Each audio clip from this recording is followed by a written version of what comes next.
Olá, bem-vindos a todos. Eu me chamo Maurício Herman e um gosto tremendo participar acá do Congresso Internacional de Acompanhamento Terapêutico Escolar. Um agradecimento mais que especial a Silvia Alderete e a Viviana Bálsamo. E, bueno, estou aqui para apresentar uma síntese de meu trabalho, não?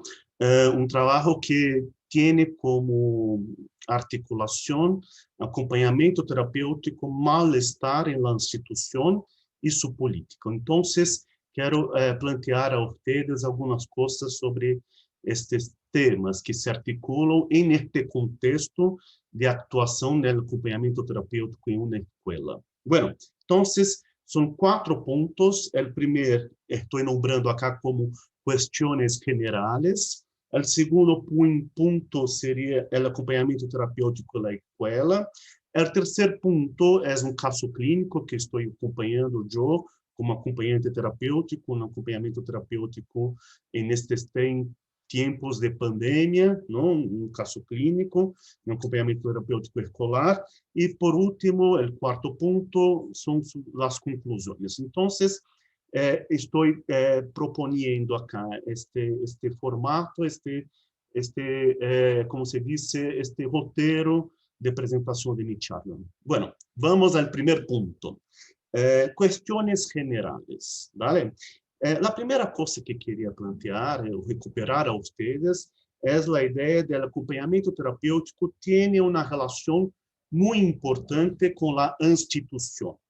¿No? O sea, es necesario tener una mirada institucional y un reconocimiento del malestar que se presenta muchas veces en esta mirada institucional.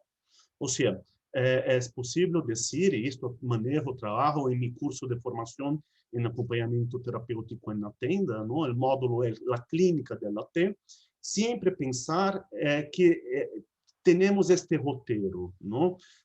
Há a instituição, de alguma maneira, em la instituição se apresenta mal-estar, maneiras de sofrimento do ser humano em el contexto institucional, não? E pensar que o acompanhamento terapêutico tem uma possibilidade de uma resposta clínica a este mal-estar. Podemos falar, por exemplo, em acompanhamento terapêutico judicial, não? El contexto do hospital general, la vulnerabilidade social. Cada contexto de atuação existe uma configuração de laço e modos particulares de sofrimento. Isso é o que queria dizer de uma maneira mais general, não? E outro aspecto é considerar a política do acompanhamento terapêutico. É uma definição que propongo eu, pensar que a política da T é sempre a inclusão da diferença no laço social. Isto é interessante e já há uma relação com a primeira coisa que dizia, porque os modos de sofrimento, o mal-estar, podemos ubicar isto ou fazer uma descrição para pensar que há mal-estar quando há a negação da diferença ou a não inclusão da diferença no laço. Bueno, esta é a primeira coisa que queria dizer em termos mais generais. E o segundo ponto, o acompanhamento terapêutico e escola, não? Pensar como Hannah Arendt propõe em um livro que acá em Brasil está publicado, nombrado como Entre o Passado e Futuro, há um capítulo que se chama Mal-estar em la educação, me parece. Não me recordo o nome do capítulo, mas a ideia desta autora é pensar que, de um lado, há o indivíduo, um sujeito novo que chega, não? E, em outro lado, há a sociedade com sua história já constituída. E que a escola seria um espaço de mediação, um microcosmos, onde há uma preocupação doble. De um lado, proteger o novo que chega e que se inclui, e também cuidar da sociedade, da sua história, disto que já está instituído.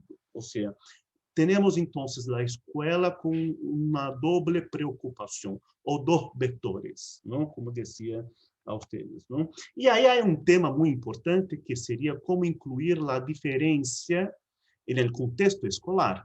Fijan ustedes que esto es un tema muy particular, muy caro, mejor diciendo, para nosotros en Brasil.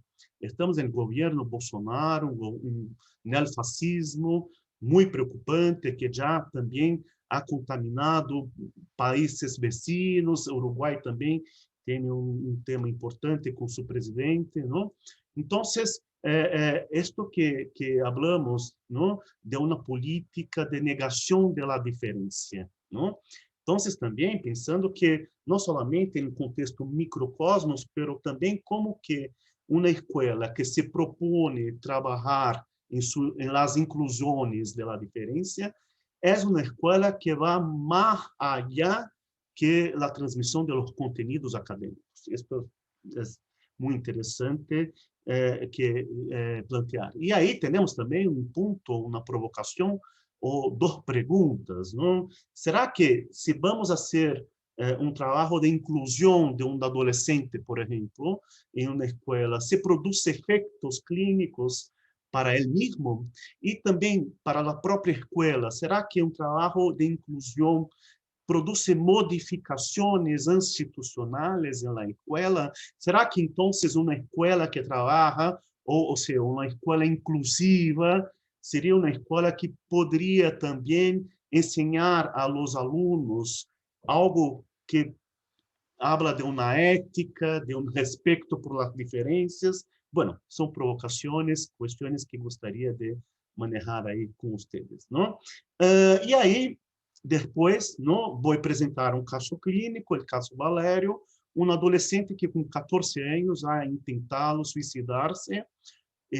Bueno, primeiramente, um caso de saúde mental, fui acionado como acompanhante terapêutico e depois, manejando com o equipo, produzimos uma ideia de que minha pertenência, neste caso, seria acompanhá-lo na escola, com seu projeto terapêutico seria este, e pensar que com este projeto, neste caso, a perspectiva deste adolescente assumir outra vez sua identidade como um estudante de ensino médio de 15 anos, que sei eu, que está se preparando para elegir uma carreira universitária, que ajudá-lo a recuperar esta identidade como estudante ajuda a sair da crise da adolescência e de seus intentos de suicidar-se, não?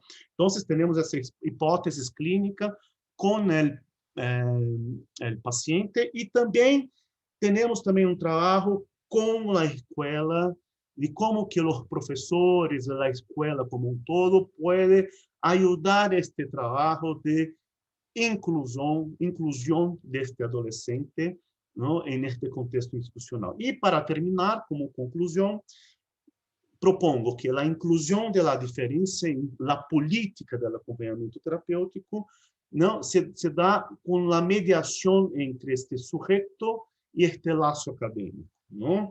Como pensar el modo particular de funcionamento de Valério, ¿no? Na sua estruturação subjetiva, como que isto determina sua inclusão no laço acadêmico, que se produz como fracasso, como sucesso, nessa perspectiva de manter-se no laço acadêmico de transmissão, não? Isto por um lado.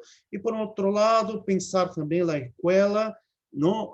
Como recuperar o desejo de los professores, de la coordenação pedagógica, de incluir este adolescente, não? De fazer esforços para uma construção de uma mirada mais particular, não? E aí, de uma maneira general, concluo que também a inclusão da diferença na escola produz efeitos tanto para Valério como para a própria instituição, nesta perspectiva de produzir estratégias de inclusão de la diferencia en su cotidiano institucional. Bueno, esto que quería decirles, un abrazo, espero ustedes en mi seminario, será un gusto tremendo trabajar juntos. Adiós.